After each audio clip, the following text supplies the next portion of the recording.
ട്രാഫിക്കിൻ്റെ കാര്യം പറഞ്ഞു, ഇതെല്ലാം പറഞ്ഞു.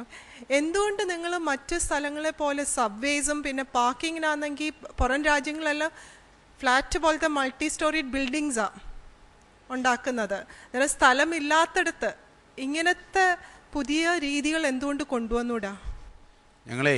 ഞങ്ങളുടെ അവിടുത്തെ വലിയ പ്രശ്നം സ്ഥലമില്ല എന്നുള്ളത് തന്നെയാണ്. അതുകൊണ്ട് ഞാൻ ഈ സജഷൻ പറഞ്ഞത്. അല്ല, അതിനെന്താ പ്രശ്നം വെച്ചാൽ ഞങ്ങളുടെ അവിടെ ഇപ്പോൾ ഞങ്ങളൊരു മൾട്ടി ലെവൽ പാർക്കിങ്ങിന് വേണ്ടിയിട്ടൊരു ആലോചന നടത്തി.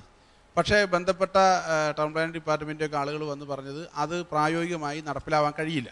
കാരണം എന്താ വെച്ചാൽ അതിനനുസൃതമായിട്ടുള്ള റോഡ് വേറെ വെക്കണം. ഞങ്ങളുടെ ഒരു പ്രശ്നം ഇപ്പോൾ എന്താണെന്ന് വെച്ചാൽ ഏറ്റവും കൂടുതൽ ഭൂമിക്ക് വിലയുള്ള ഒരു സ്ഥലമാണ്. ആകെ ഈ ചെറിയ കുറച്ച് ഭൂമിയുള്ള നഗരസഭയുടെ കയ്യിൽ വശമുള്ള ഭൂമി എന്നൊക്കെ പറയുന്നത് വളരെ കുറവാണ്. ഒരു പ്രധാന പരിപാടി, ഒരു പ്രത്യേകമായിട്ടുള്ള ഒരു കാര്യം ഭൂമി ഏറ്റെടുക്കണം. അവിടെയാണ് മൾട്ടി ലെവൽ പാർക്കിംഗ് വേണ്ടത്. ഇപ്പോൾ കോഴിക്കോട് നഗരത്തിൽ മൾട്ടി ലെവൽ പാർക്കിംഗ് ഒരു വെച്ചിട്ടുണ്ട്.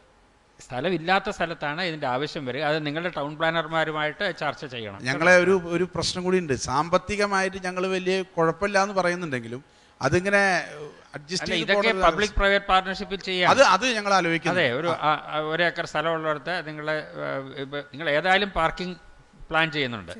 അത് ഗ്രൗണ്ട് ലെവൽ ആകുന്നതിന് വരെ അവിടെ മൾട്ടി ലെവലേ അനുവദിക്കുള്ളൂ എന്ന് പറയുക. അത് നിങ്ങൾ ടെൻഡർ ചെയ്തിട്ട് സൗകര്യമുള്ളവർ വന്ന് ഇൻസ്റ്റാൾ ചെയ്യട്ടെ. നിങ്ങൾക്ക് അതിൻ്റെ ടാക്സ് മാത്രം കിട്ടിയാൽ മതി. അടുത്ത 15 കൊല്ലത്തേക്ക് ഒരുപാട് പദ്ധതികൾ വിഭാവനം ചെയ്തിട്ടുണ്ട്.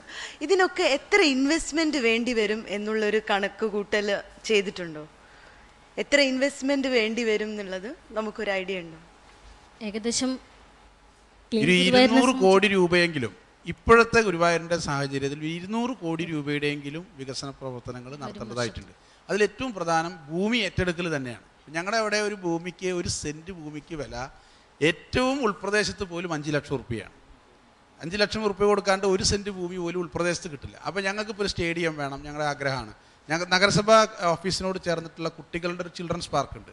അത് വർഷങ്ങൾക്ക് മുമ്പ് പണിതാണ്. അന്നത്തെ ഒരു കാലത്തിനനുസരിച്ചിട്ട് പണിതാണ്. ഇപ്പോൾ നഗരത്തിൽ വരുന്ന, ക്ഷേത്രത്തിലൊക്കെ ദർശനത്തിൽ വരുന്ന ആളുകൾക്ക് വൈകുന്നേരം സമയങ്ങളിൽ ഒന്ന് വിശ്രമിക്കാൻ കഴിയാവുന്ന ഒരു സ്ഥലമില്ല എന്നുള്ളത് കൊണ്ട് ഞങ്ങളോട് ചേർന്നിട്ടുള്ളൊരു 3 ഏക്കർ ഭൂമി എക്വയർ ചെയ്യാൻ വേണ്ടി ഞങ്ങൾ തീരുമാനിച്ചെങ്കിലും സാമ്പത്തിക അവസ്ഥ അനുവദിക്കാത്തതിൽ അത് അവിടെ കിടക്കുകയാണ്.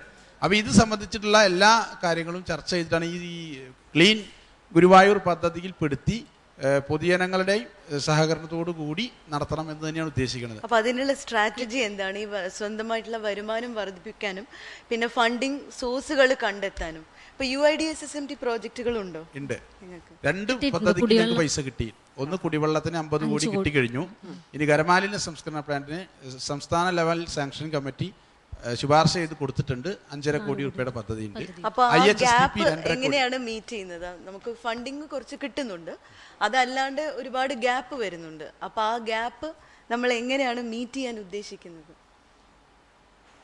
ഞങ്ങൾ ഓൺ ഫണ്ട് ഉപയോഗപ്പെടുത്തി നടത്തും. ഇപ്പോൾ ഖരമാലിന്യ സംസ്കരണ പ്ലാന്റിന് തന്നെ 5.5 കോടി സെൻട്രൽ ഗവൺമെൻറ് തരുമെന്ന പ്രതീക്ഷ മാത്രമാണ് ഞങ്ങൾക്കുള്ളത്. പക്ഷേ ഞങ്ങളത് കിട്ടിയില്ലെങ്കിലും ഞങ്ങളുടെ ഫണ്ട് ഉപയോഗപ്പെടുത്തി അത് ചെയ്യാൻ വേണ്ടി തീരുമാനമെടുത്ത് കൗൺസിൽ തീരുമാനിക്കുകയും ആവശ്യമാണെങ്കിൽ, ഇപ്പോൾ ഞങ്ങളൊരു കടവില്ലാത്ത മുനിസിപ്പാലിറ്റിയാണ്, ആവശ്യമാണെങ്കിൽ ബന്ധപ്പെട്ട ഏജൻസികളിൽ നിന്ന് വായ്പ എടുക്കാനും തീരുമാനിച്ചിട്ടുണ്ട്. ഇനി മാർക്സ് അറിയാനുള്ള സമയമാണ്. RVG മാഷ് 15-ൽ 12, 15-ൽ 12, 10-ൽ 8, 10-ൽ 8, 10-ൽ 7.5. ഗുരുവായൂർ നഗരസഭയ്ക്ക് 60-ൽ 47.5 മാർക്സാണ് ലഭിച്ചിരിക്കുന്നത്. ഗുരുവായൂർ ചെയ്യുന്ന കാര്യങ്ങളൊക്കെ നിങ്ങൾക്ക് ഇഷ്ടപ്പെട്ടെങ്കിൽ തീർച്ചയായും അവർക്ക് SMS അയക്കുക. SMS അയക്കേണ്ട format GKE space GVYR space 10-ൽ നിങ്ങൾ നൽകുന്ന മാർക്സ് 537252 എന്ന നമ്പറിലേക്ക് അയക്കുക. ലോകത്തിലെ പ്രധാന സംസ്കാരങ്ങളുടെ എല്ലാം കളിത്തൊട്ടിൽ നദീതടങ്ങളായിരുന്നു. സിന്ധു, നൈൽ, യൂഫ്രട്ടിസ്, ടൈഗ്രിസ് തുടങ്ങി നിരവധി ഉദാഹരണങ്ങളുണ്ട് ലോക ചരിത്രത്തിൽ. എന്നാൽ ഇന്ന് നദീതടങ്ങൾ മാലിന്യങ്ങളുടെ കുപ്പത്തൊട്ടികളായി മാറിയിരിക്കുന്നു. ശാസ്ത്രീയമായി മാലിന്യങ്ങൾ സംസ്കരിക്കാനുള്ള പദ്ധതികൾ യഥാർത്ഥത്തിൽ ഭൂമിക്ക് വേണ്ടിയുള്ള ആരോഗ്യ പദ്ധതികൾ തന്നെയാണ്. ഗ്രീൻ കേരള എക്സ്പ്രസിന്റെ ഇന്നത്തെ അധ്യായം പൂർണ്ണമാവുകയാണ്. മറ്റൊരു വികസന കാഴ്ചയുമായി വീണ്ടും അടുത്ത ലക്കത്തിൽ. നന്ദി, നമസ്കാരം. ശുചിത്വ കേരളം, സുന്ദര കേരളം. ഗ്രീൻ കേരള എക്സ്പ്രസ് നിങ്ങൾക്കായി അവതരിപ്പിച്ചത് ശുചിത്വ മിഷൻ. എന്റെ കേരളം മാലിന്യമുക്തം.